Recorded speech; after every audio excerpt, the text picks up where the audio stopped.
Hi everyone, welcome to Antenna Engineering webinar series. Today's topic is flexible wearable antenna to be delivered by a guest speaker from Australia, Dr. Simorangkir.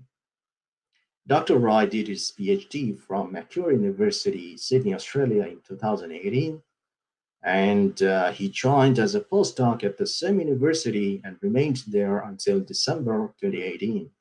Right after that, he moved to France at the Institute of Electronics and Telecommunications of Rennes, IETR, at University of Rennes, France.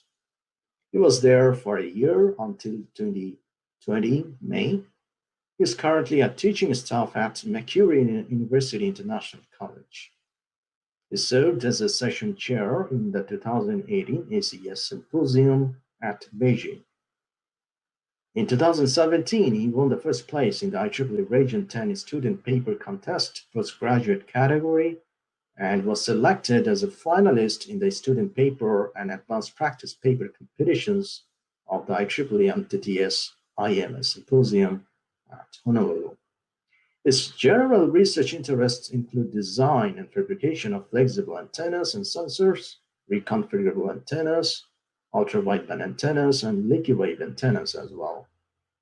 He serves as a topic editor for Census Journal and regularly reviews for several journals in his field, including IEEE Transactions on Antennas and Propagation, IEEE Antennas and Wireless Propagation Letters, IEEE Access, IEEE Journal of Electromagnetics, RF and Microwaves in Medicine and Biology, IEEE Transactions on Biomedical Circuits and Systems, and IET Microwaves, Antennas and Propagation.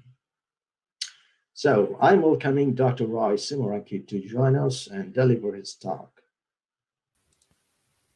Hi, Roy. How are you? Hi, Nazmul. I'm good. Thanks so much for that introduction. Thank you for joining us.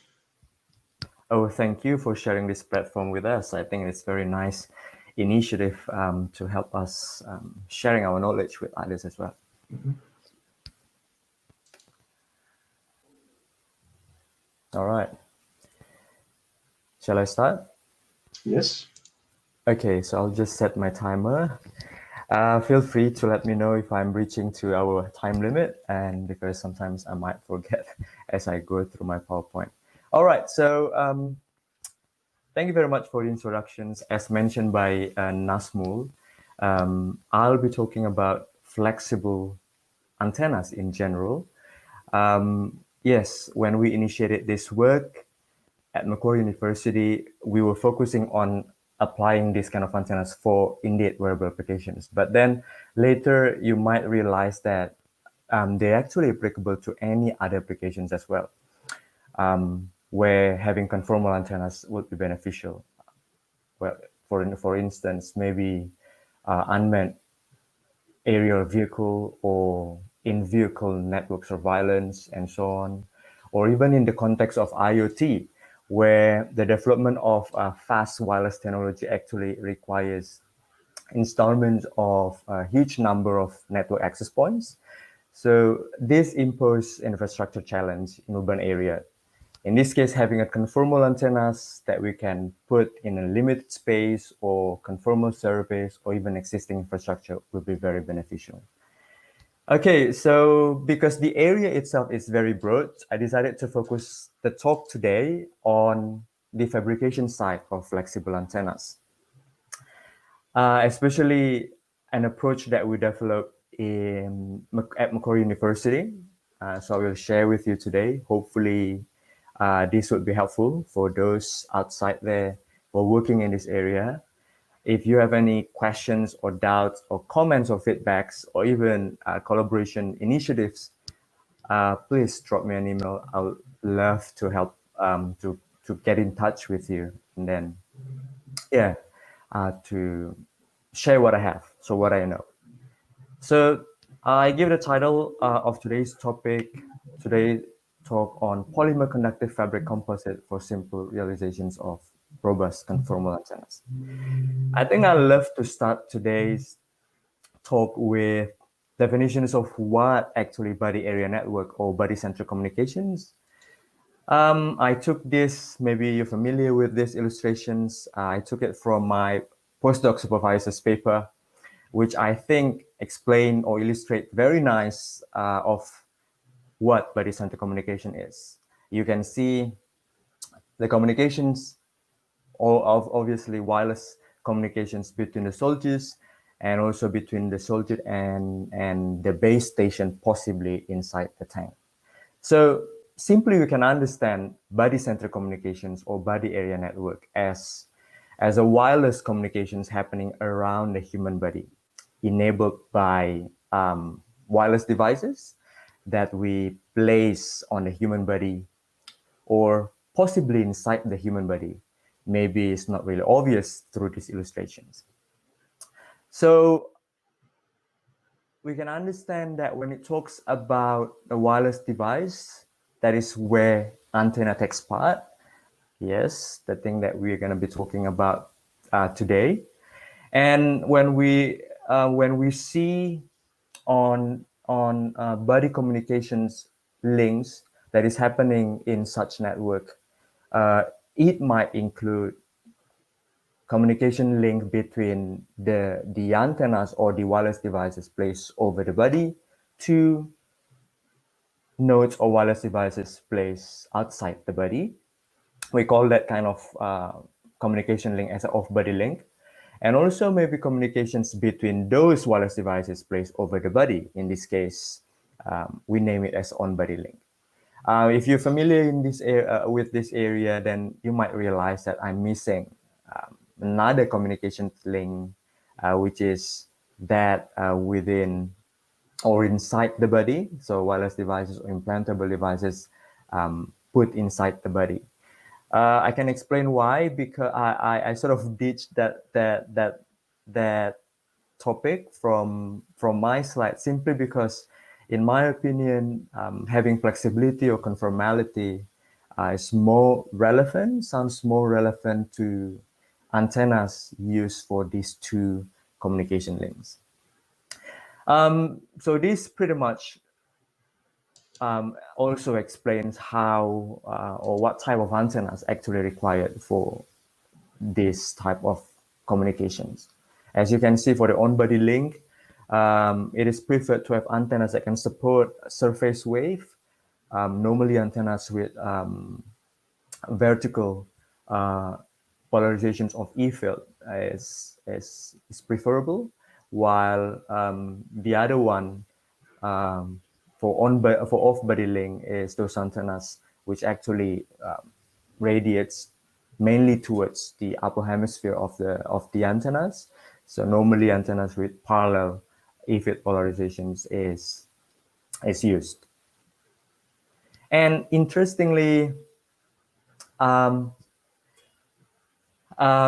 applications of wearable electronics has been emerging in the past, I don't know, 20 or 10 years, which makes conversations or discussions or research in this area becoming more relevant. So it's not only military people or security people, military industry actually plays with this kind of technology, but also technology used to simply monitor heart rate or monitor fitness, and even space communications also use such technology. And when we talk about the wireless device for this communication or this kind of applications, interestingly, antenna, as we all know, as the key component of RF front end of every wireless device, receives some challenges. Why? It is simply because the operating environment of antenna in this kind of applications is very interesting, I would say. Human body, on which we place the antenna to work on, is a very unique operating environment because from the perspective of electromagnetic wave, it is a very anisotropic medium. It is also heterogeneous. It is also dispersive, and not to mention very lossy. and at the same time conductive as well. So this is obviously not an ideal environment for antenna, electronic component like antenna to work. And on the other hand, us, human body, it's a very dynamic operating environment. So we move a lot. In that case, having said that, antennas for these applications might have some other requirements which may or may not be applicable in other applications where the rigid counterparts antennas actually don't need or apply. For instance, we need to think of how we can design the antennas that can operate very well in such non-ideal operating environments. And at the same time, we have to think of the user's comfort. When it comes to the user's comfort, so we talk about the requirements of the antenna being flexible or conformal, or stretchable, or even washable, lightweight, and also still unobtrusive in the sense that it doesn't bother us to wear it like every single day.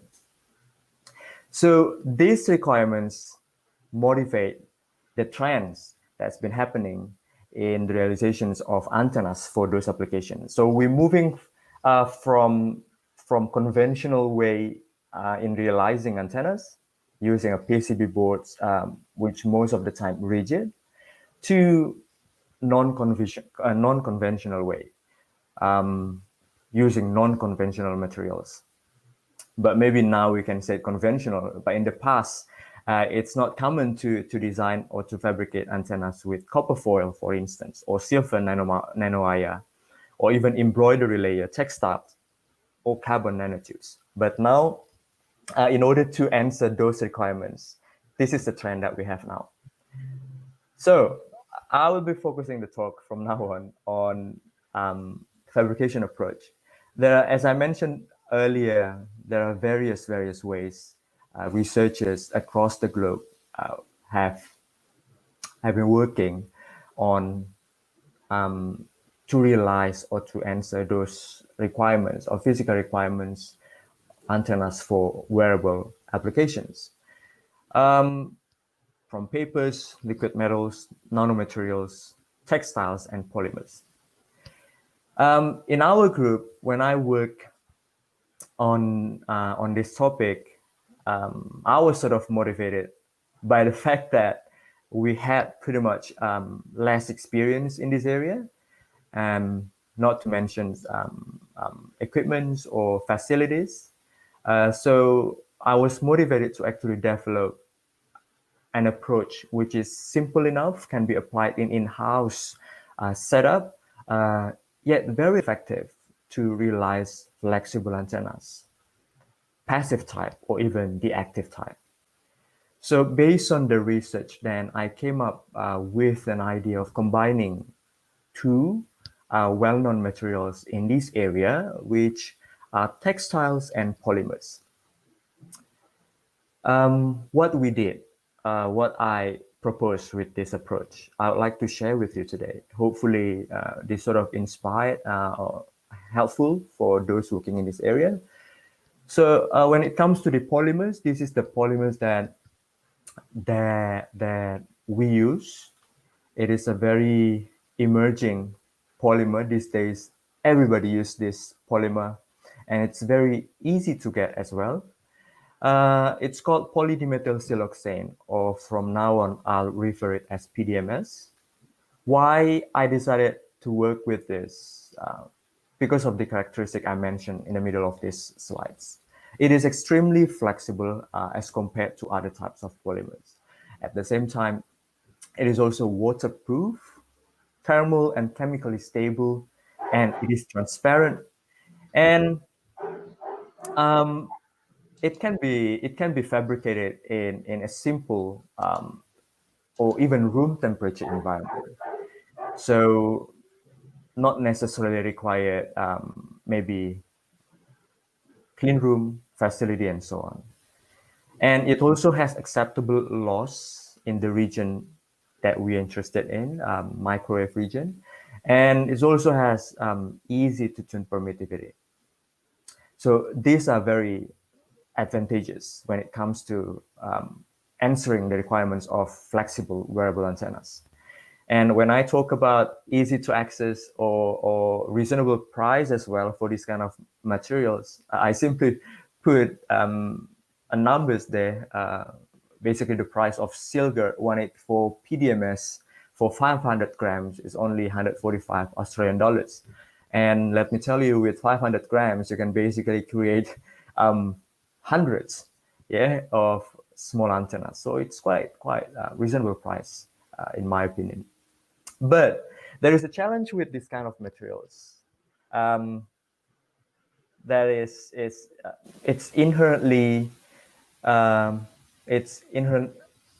weak addition to metal. So this is a huge problem because we are planning to apply this polymer as a dielectric of our antennas.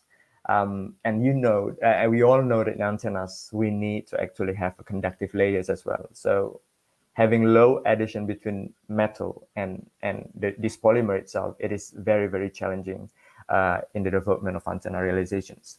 But people have faced this problem before, and a couple of solutions have been proposed.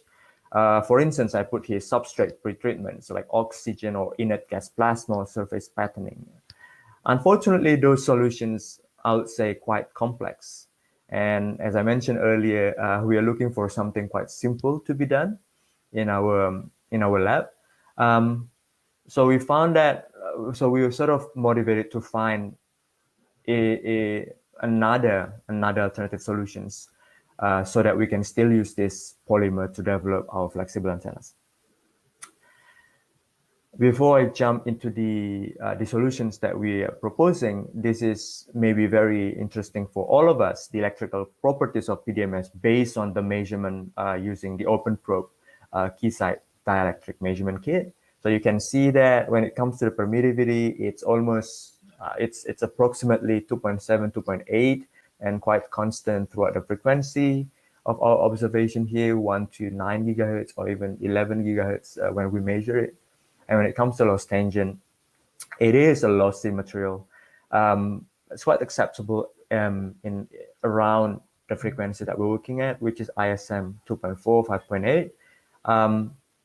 And you can see multiple lines here because I mentioned earlier it has a unique, easy to tune permittivity.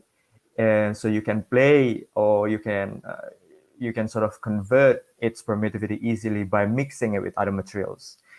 In this case, I'm mixing it with ceramics, strontium titanate, and then depending on the volumes of the ceramics that I put, I can tune it up to 9 with 30% volume of ceramics without so much changing the loss properties. So we might need to hold on to this because we need this information when it comes to realizing the antennas. Right. So how can we then solve the issues of low additions of metal to the surface of this polymer? So we develop an approach by combining it with conductive textile. In this case, the textile itself is a woven type. So if you're not familiar with this terminology, so woven, I put at the top right of my screen. So woven is that type of fabric that we can create by weaving two sets of yarns. But we also have a knit type of fabric, which is created by interlooping one type of yarn. So the one that we use is the woven. Most of the time, woven fabric is not stretchable, although PDMS is stretchable, but the woven type that we use is not stretchable. So it implies that the antennas that we develop, they are flexible, although they are not that stretchable because of this conductive fabric. Why we didn't use the knit type, which normally comes as a stretchable fabric? Because in the market, normally the woven type has better conductivity, which is something that we need to consider when it comes to designing antennas or microwave components. It's still highly flexible, highly conductive as well. I'll show you some numbers in a sec, and easy to handle. It comes in very stable regularity as a sheet of fabric, and it's reasonable price as well. So one of the fabrics that we use, as you can see at the top left, bottom left of the screen, only costs us $13 US. And again, you can create so many antennas with this amount of fabric. And why this combination works? So we take advantage of the nature of these two materials. So one being liquid as an initial state, and the other one being porous. So you can imagine that if we embed this conductive fabric inside the PDMS actually will penetrate into the porous. And then once it's cured, because we won't have our antennas like in a liquid form, right? So it needs to be cured. So it becomes solid and flexible. Once it's cured, it sort of creates a bonding between PDMS and PDMS layer on the other side of the fabric. While PDMS and metal adhesion is very low, the PDMS and PDMS adhesion is very high. So it sort of bond and seal the fabric inside the PDMS. That makes the integrations between them works. So the view under microscope on the bottom right might give you an idea what's happening when we combine this fabric, and once the fabric and PDMS are combined, and once the polymer is cured, so you can see how the PDMS penetrates into the porous and sort of seal the fabric. Okay, so to see if this hypothesis works, then we start fabricating some samples, 4 types of fabric. You can see the specifications underneath, and you can see the conductivity of effective conductivity of these fabrics is quite actually nice. And how we actually fabricate the sample, how we can embed the fabric inside the polymer. So we do a multi-layer fabrication approach. So we fabricate the bottom layer of the PDMS first, and then we cure it, and then we place the fabric in the middle, and then we pour another PDMS so that it's sort of sandwiched in between. So the one on the right is the fabricated samples. So we characterize this to test its mechanical properties and electrical properties before actually moving to the antenna design. So those samples we sort of deform very severe just to test what's happened with these 4 types of fabrics. And then later on, we see this after 200 cycles of severe deformation. So A, B, C, D, there are 4 different fabrics, a difference in terms of effective conductivity as well as the porosity. Being largest, smallest porosity from A, and then with the very high porosity with fabric D. So you can see that we noticed that no crack whatsoever because they come in a complete one sheet of fabric, and no crack on the PDMS. But then as you can see, there is a sort of white marks there. I explain in a sec what happened. But if you compare with simply attaching the fabric on the PDMS, because you would like to sort of prove our hypothesis that the PDMS bonding actually is the key of this robust integration between these 2 materials. So we did something, but instead of putting the fabric inside the PDMS, we simply attach it on top. And you can see not very nice phenomenon there, that the fabric is starting to detach. Again, you have D show better performance as compared to A. This explains why. The one on the right, actually, the views under microscope. As I mentioned to you, D has more porous. As a result, with the higher porosity, we get more robust integration between the 2.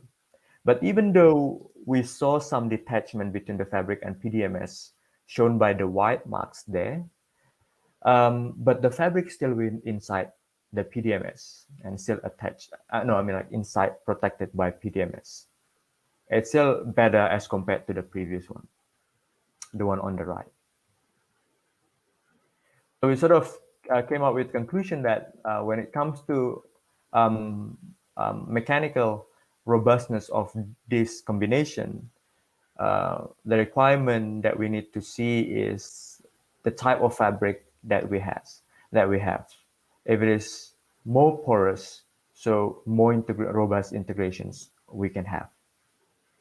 Right, we set that one aside, and then we move to checking the electrical properties of these composite materials. How we did that?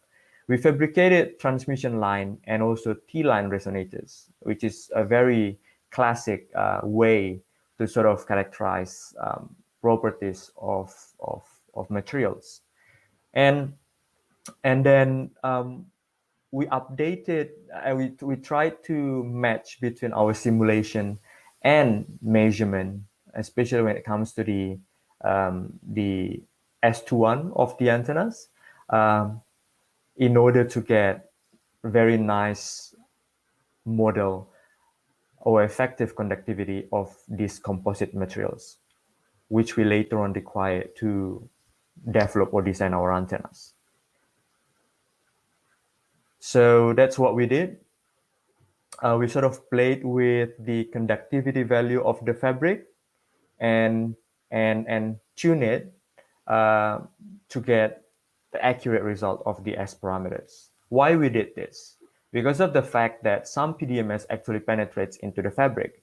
So we need to sort of take into account the contributions of this penetrating PDMS into the conductivity or the properties of the composite. By doing this, we can also avoid of modeling those sort of composite structure inside our CST, but we can simply use a sheet or box and then apply adjusted conductivity to model this composite between PDMS and conductive fabric. You can see at the right bottom how we can now model the structure in CST. Very, very simple. You don't have to model like intertwined fabrics and so on, but instead just use the adjusted conductivity. And in fact, you will see in a sec that it actually works very nice because of verified by a very good agreement between the measurement and the simulations. So that's it about the approach. In a sec, I will show you, I have a very short time now, how we then apply this sort of approach to realize flexible antennas. We applied this approach in so many designs, which I would like to share with you now. So when it comes to applying this approach to design an antenna, the way we use it is exactly like what we did with the rectangular samples. Layer by layer fabrications, prepare the PDMS, prepare the conductive fabric, and then cure the antennas. For the PDMS preparations, maybe this might be helpful. We need to mix two parts because they come as a two parts. 1:10 ratio is the common mix ratio, but you can always play with 1:5 or 1:20, which actually determine how flexible it's gonna be your PDMS upon polymerizations or curing. It doesn't necessarily change the permittivity or tangent loss of the PDMS itself. For the cutting, most of the time I did manual cutting, but obviously laser cutting, CO2 laser cutting will do as well. For the curing, oven will expedite the process, 2 hours for 65 degrees temperature, but you can always use the room temperature. It just takes longer time, like 48 hours. That's how we fabricate with this approach. For the mold, we use it to control the thickness of the PDMS layer, but it's not compulsory. If you have any other approach to actually accurately measure the thickness, it will do as well. Because it comes, I forgot to mention that because PDMS comes in a liquid nature, we don't actually have limitations of what kind of thickness that we can work on with these kind of materials. It can be very, very small, like micrometer, or it can be very, very thick as well. Obviously, the first our first test that we did is on a simple rectangular microstrip patch antenna. We did fabricate with those 4 different fabrics, and you see the results of S parameter on the top right. It's agree very well with our simulated, and when it measure in the chamber, we get the efficiency of up to 36%, which is okay. Because we haven't applied any particular techniques to enhance the efficiency or radiations of this antenna, and it only has 1.5 and 2 millimeter thickness of substrate. As we got the result, we were more confident slightly, and then we sort of moved towards other design of flexible antennas, and then we were motivated by the idea of having antennas that can work in 2 different communication paths that we mentioned earlier, supporting the off-body link and also on-body link. So we came up with this design.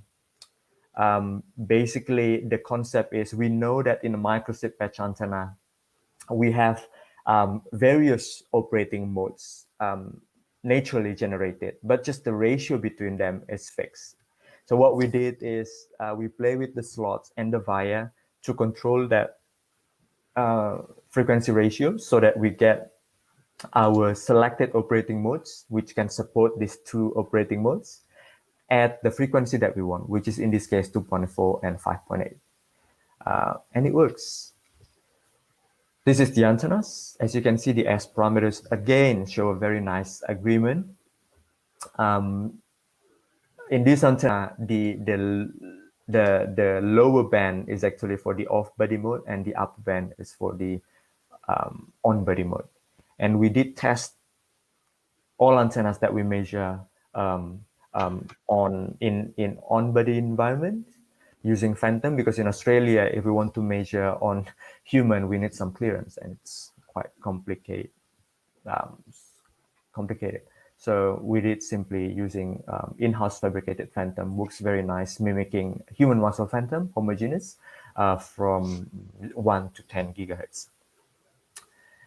This is fabricated phantom that we did. We can talk about this in a sec later on. And this is the radiations. So indeed, 2 modes radiations we achieved. All right. Then again, we sort of want to elevate the level of applications of this approach. We were thinking of having antennas that can be tuned, active type antennas, because it's very nice to have it on wearable application scenario as well.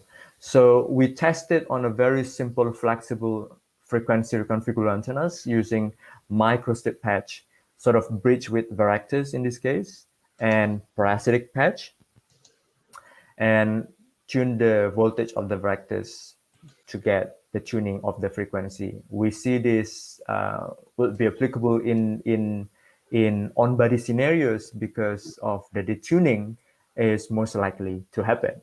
So if we can always tune it back to our desired frequency, it would be nice. That's what we had in mind when we came up with this idea. And we fabricated with the approach with the same way I explained earlier. In this case, because of simply for concept demonstrations, we sort of avoid of having a very complex DC biasing circuit, but simply using a bias T to actually input the RF and DC at the same time.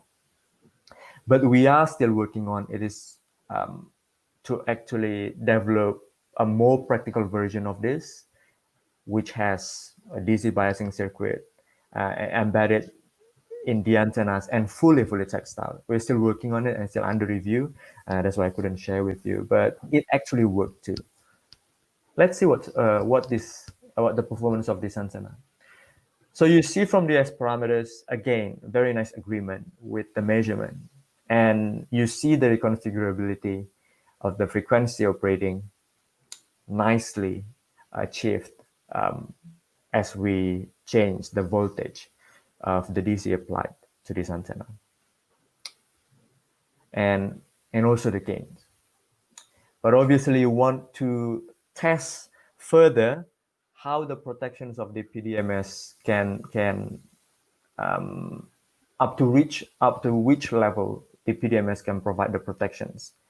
So what we did is we again severely deform our antennas in various different radius bendings, being the worst is 28 millimeter on the wrist, and then see if we still have that reconfigurability.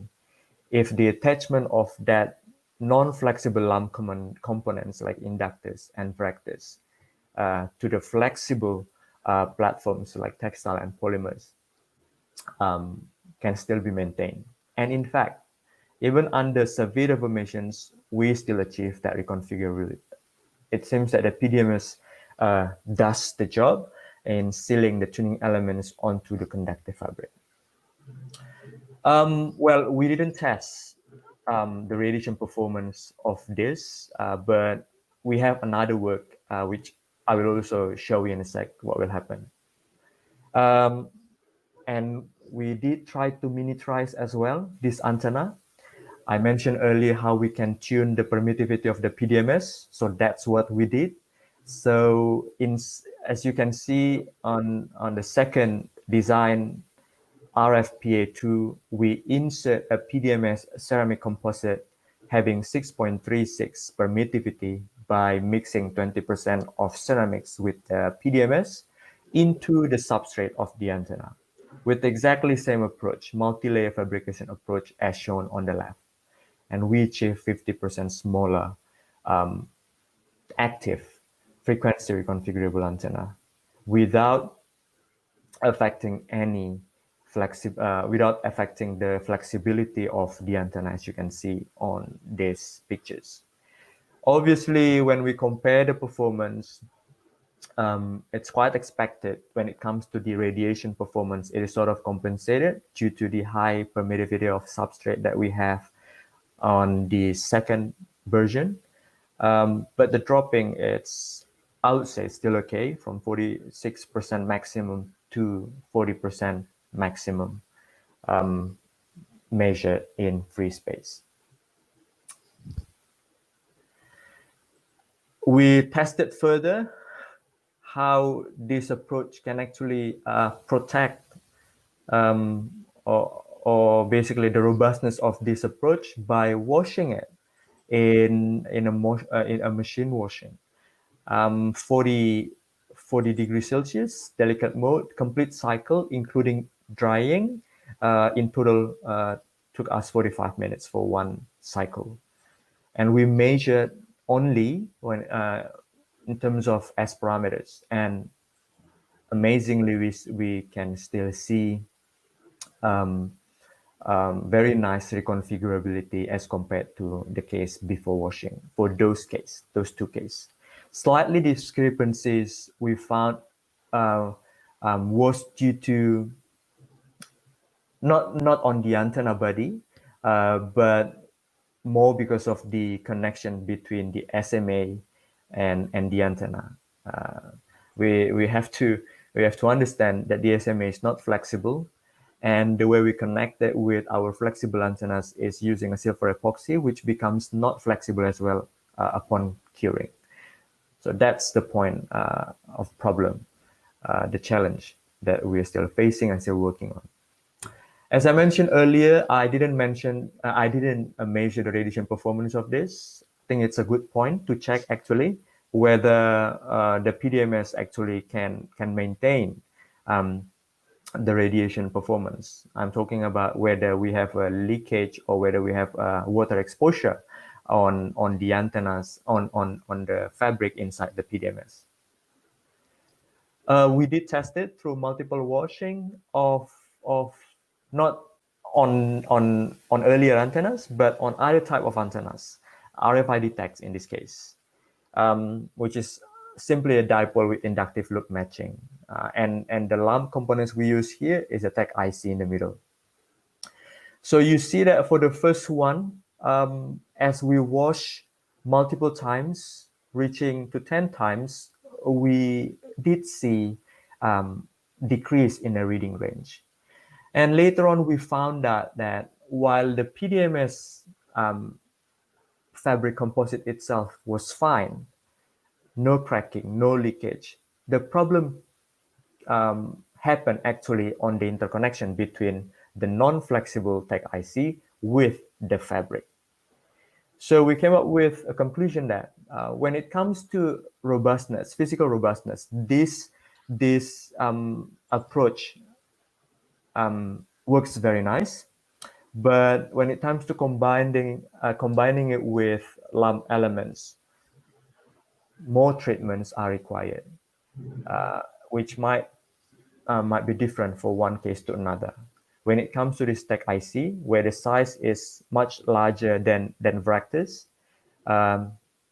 so we can imagine that as we bend this antenna, the size of this tech IC actually comparable to the curvature of the bending. That's where the problem comes. The treatment is required. In this case, what we did, we create a hole on the fixtures of this tech IC. We sort of inspired by the fact that how PDMS and PDMS bonding created through the pores of the fabric. So we use this approach as well to allow a PDMS bonding through the fixtures of the tech IC to sort of hold it together, hoping that it can survive the deformation happen inside the machine washing. And it did. It actually worked. Like as you can see on the third result, a very stable reading range we achieve after even 15 times washing.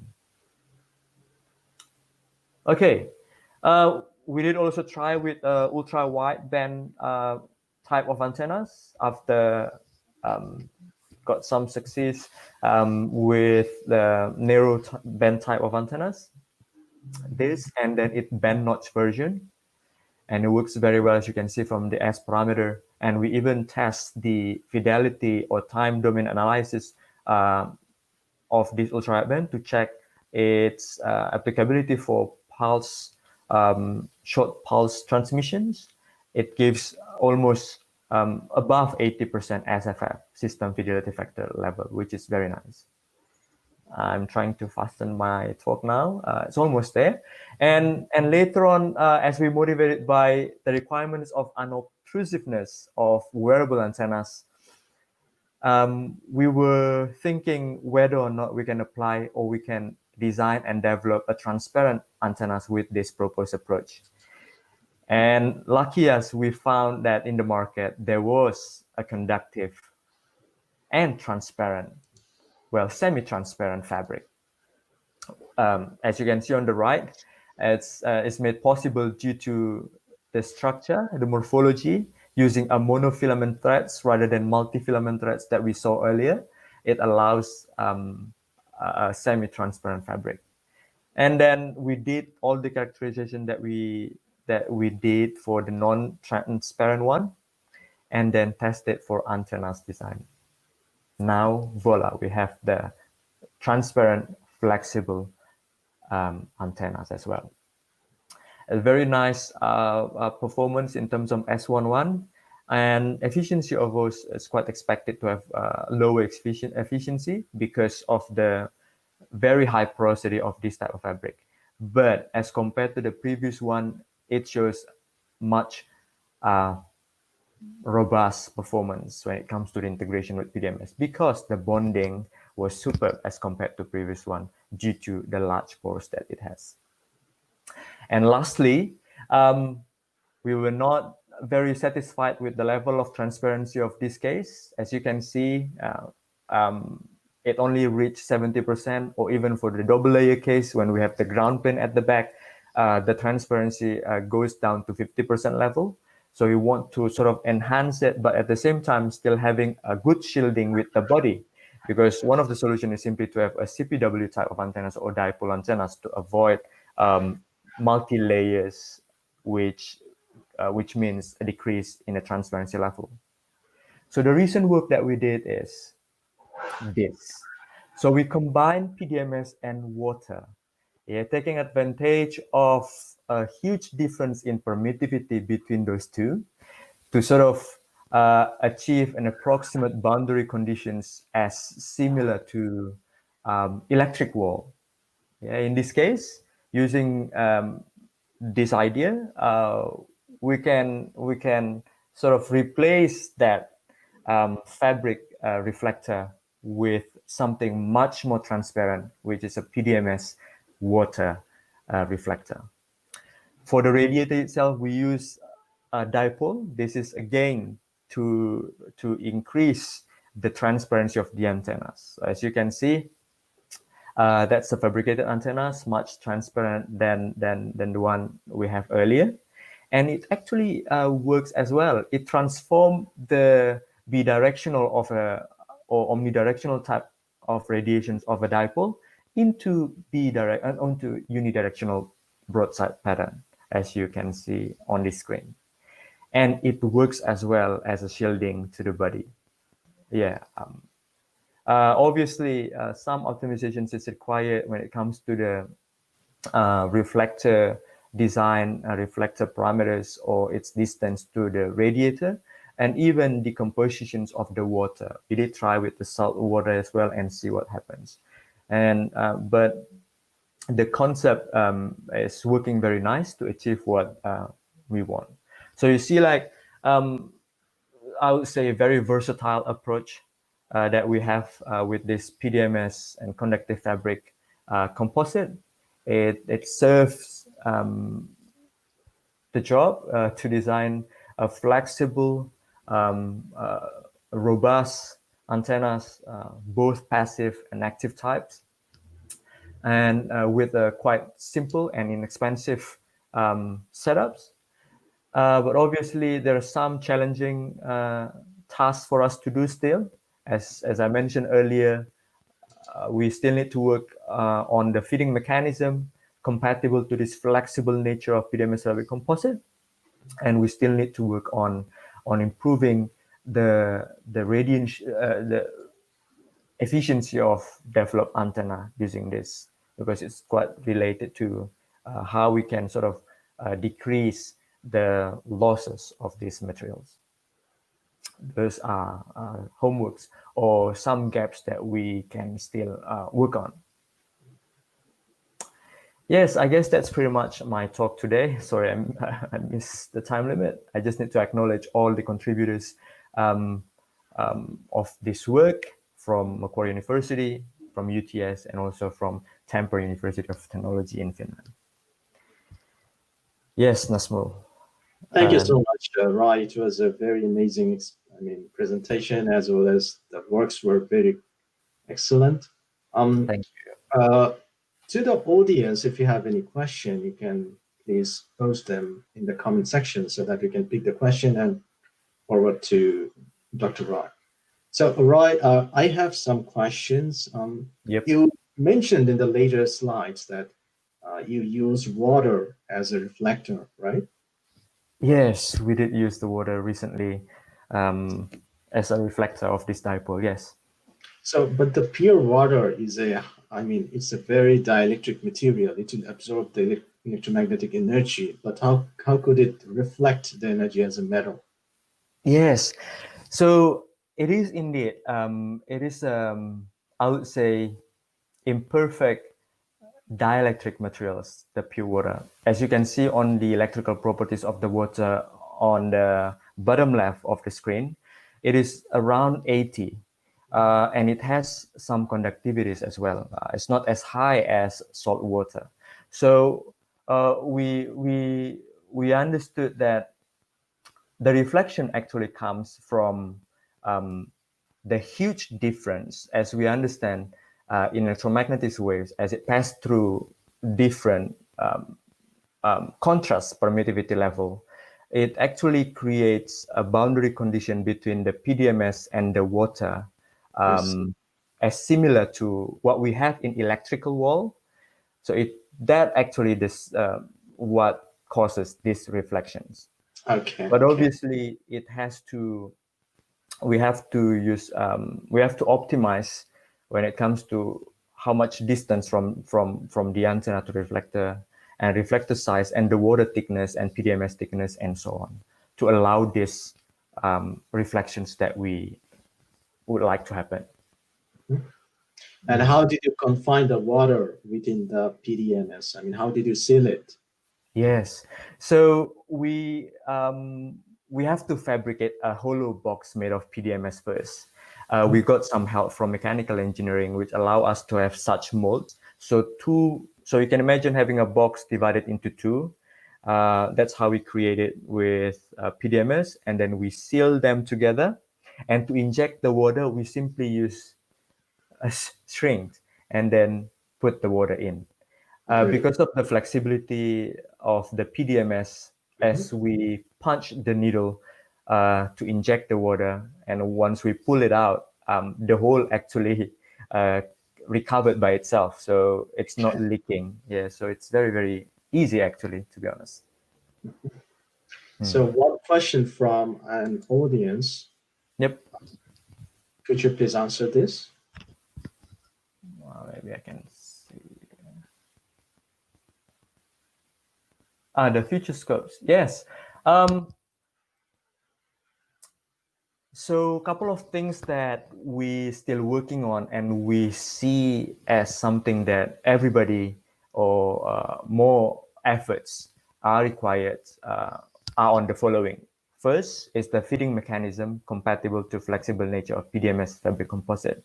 As I mentioned earlier, the way we fit our developed antenna so far is to simply using a SMA connector or attached to the flexible body of the antennas using silver epoxy. And we all know that this SMA is not flexible. And the connection between them is also not flexible, because those epoxy, once you cure it, it becomes rigid. And this limits the robustness of this flexible nature because of those parts being not flexible. So you might need to think of a more effective way to fit the antennas without compromising its flexibility. That's the first one. The second one, as you notice, that we suffered from the loss of this type of materials. At the moment, the efficiency that I can reach is mostly up to 60%, for instance, and depending, of course, the design of the antennas. But it will be amazing if we can sort of reduce or decrease the loss of these materials. Some groups actually tried to do something about it, like multiple coating of the fabric to increase the effective conductivity of the fabric, which means that you need to sort of customize, fabricate your fabric by your own, and also to sort of decrease the loss of the PDMS by mixing with some nanomaterials. Some groups actually mixing it with glass sphere to sort of decrease the loss. We haven't tried those, but it could be something interesting to be done as well in the future. Or another one could be to develop pattern reconfigurable type, which is flexible, which I don't think available in reported anyway, to my knowledge, that with fully developed DC biasing circuit and so on inside the antennas, yet still flexible and can be bendable, but still allows the tuning of the pattern. Yeah, those future works, I would say, would be interesting. Thank you very much, Rai. So we are almost at the end of our webinar. Sure.